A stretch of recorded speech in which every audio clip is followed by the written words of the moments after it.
Et honnêtement, je peux dire que je n'aurais jamais pris cette mauvaise habitude, extrêmement coûteuse, si ce n'était pas pour Brian Barchuk.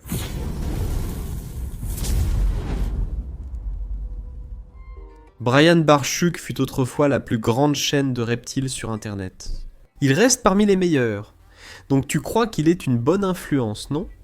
Eh bien, il y a en fait 5 raisons pour lesquelles je pense que tu devrais peut-être arrêter de le regarder.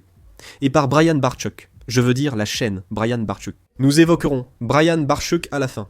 Cinquièmement, tu devrais cesser de regarder cette chaîne, parce qu'il y a tout simplement trop de reptiles. Ce serait complètement irresponsable pour une personne normale d'avoir autant de reptiles. Et qui est Brian Barchuk? Ce groupe réunit des influenceurs, évidemment. Cela nous influence à adopter certains comportements, mais pas forcément à faire exactement comme lui. Parce que tout le monde dans cette chaîne parle du fait qu'il y a une équipe, avec un chef gardien de zoo, puis des gardiens de zoo sous ce chef, et des personnes chargées de nettoyer l'établissement. Donc peut-être qu'il ne disait pas d'avoir autant de reptiles. Et ce serait entièrement ta faute si tu en avais autant sans avoir une équipe pour s'en occuper. Mais peut-être que c'est une mauvaise influence. Parce que comment suis-je censé avoir tous les animaux que je veux si je regarde une chaîne qui a tous ces animaux? Et sans parler de tous les grands serpents que je ne peux pas avoir parce que je n'ai pas un grand groupe de personnes pour m'aider à m'en occuper. Ou des enclos assez grands pour eux non plus. Oui, je comprends. Brian Barchuk a autant de reptiles. Parce qu'ils sont dévoués à l'éducation sur ces animaux. L'objectif est de faire connaître les reptiles et de les rendre moins effrayants pour le grand public. Mais cela fait trop de reptiles, vous devriez arrêter de regarder. Numéro 4. La chaîne peine à trouver une identité. Au tout début, Brian Barchuk avait une autre chaîne. Il possédait aussi Snakebites Télévision dédiée aux serpents et morsures. Ce n'était pas du tout une chaîne de dentisterie, donc je ne comprends même pas son nom. Au départ, Snakebite ne signifiait rien. Plus tard, il l'a simplement nommé d'après lui, Brian Barchuk. L'identité créée était celle d'un vlog sur la vie d'un éleveur de reptiles. Mais ensuite, tout à coup, il part en Afrique, pour faire tout un film avec des rhinocéros et de la mégafaune comme ça. Ce sont des mammifères, Brian. Après, que fait-il? Il réalise des vidéos sur les amphibiens. Les grenouilles ne sont pas des reptiles. Les salamandres et les tritons non plus. Ni tous les autres animaux incroyables que j'ai découverts. À cause de cette chaîne incroyable. C'est vraiment mauvais. Tu devrais arrêter de regarder. Ce n'est pas incroyable. Et ensuite, qu'est-ce qu'ils font? Ils vont ouvrir un aquarium. Les poissons ne sont pas des reptiles. Dépenser des millions et des millions et des millions de dollars pour créer le plus cool, enfin, le plus grand, enfin, un aquarium de reptiles au milieu de Détroit, où les gens peuvent y accéder facilement. C'est très proche de tout. Ensuite, mais ils construisent d'immenses aquariums impossibles à reproduire. Certains de ces aquariums ont été livrés par de gros camions à plateau pesant des dizaines de milliers de livres. Il faut les mettre sur des chariots élévateurs, ce qui me semble excessif pour quelque chose qui n'est même pas un reptile. Ils ont investi énormément de temps et d'efforts dans l'aquarium, qui n'a ouvert qu'1 an après la date prévue. Et bien sûr, ça en valait la peine parce que c'est vraiment génial, incroyable, et que c'est un peu différent de tout ce que j'ai jamais vu, vraiment. Et oui, dans l'aquarium, ils ont environ 80 reptiles, ou quelque chose comme ça, et toutes les installations sont de qualité zoo. Mais le but, c'est de choisir une identité. Ensuite, tu vas prendre un paresseux, si tu ne l'as pas encore deviné. Cette vidéo est assez satirique, et se moque de l'indignation récréative, qui est une très mauvaise habitude. Troisième raison de ne plus suivre Brian Barchuk, ces enclos sont trop grands. Nous le savons tous maintenant grâce à d'autres youtubeurs. Que si vous avez un enclos trop grand pour un serpent ou un lézard, alors ce serpent ou ce lézard va devenir stressé.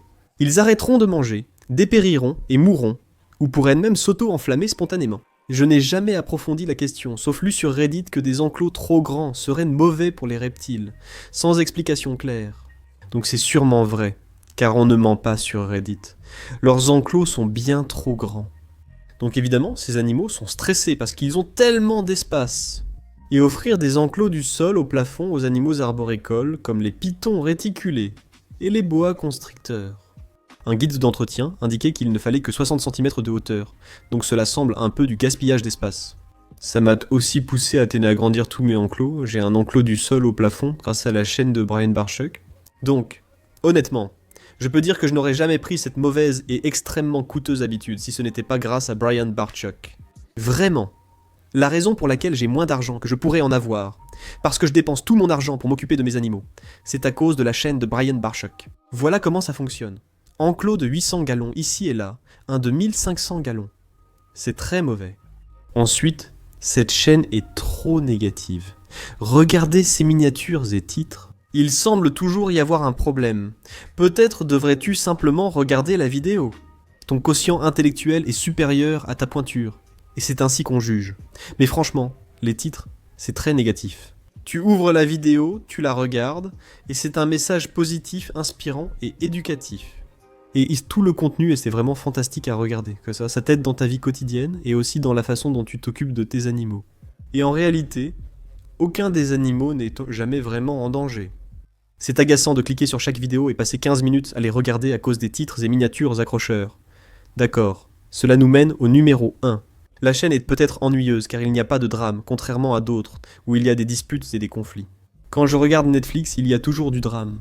Tu sais, j'ai jamais vu le chef gardien Mike et Jay se battre à coupe de poing, jamais. Donc il n'y a absolument aucun drame. C'est inspirant, positif et assez familial pour que mes enfants regardent. Si tu veux une chaîne YouTube interdite aux enfants, ce n'est pas celle-ci. Voilà pourquoi tu ne devrais pas regarder Brian Bartchuk. Comme il n'y a ni drame ni bagarre, c'est juste trop ennuyeux à regarder. Je la regarde tous les jours car titres et miniatures m'attirent. Le contenu est bon, donc je reste. Sa rétention doit être incroyable. En bonus, je ne regarde plus la chaîne de Brian Bartchuk car il n'est plus là. Toute cette vidéo était clairement une satire.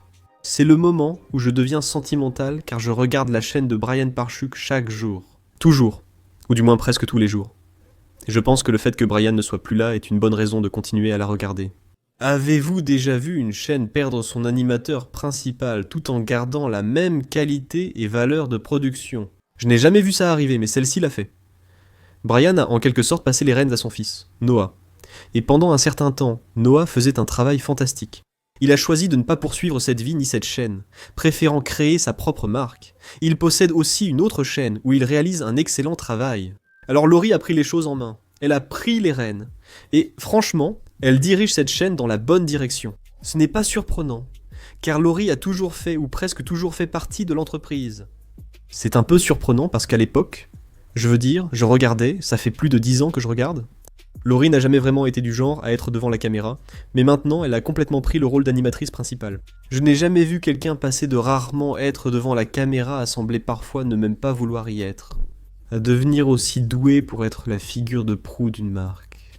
Je suis absolument époustouflé par ce que Laurie a fait avec la chaîne. Elle n'a absolument rien perdu en qualité. Et je me rends compte que l'équipe y est pour beaucoup, Jay Tomsky y était pour beaucoup aussi.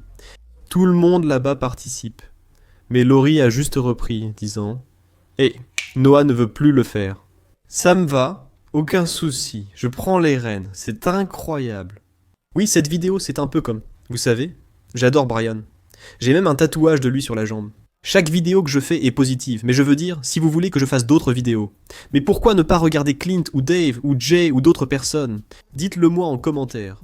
On peut refaire une vidéo similaire, sur l'indignation récréative.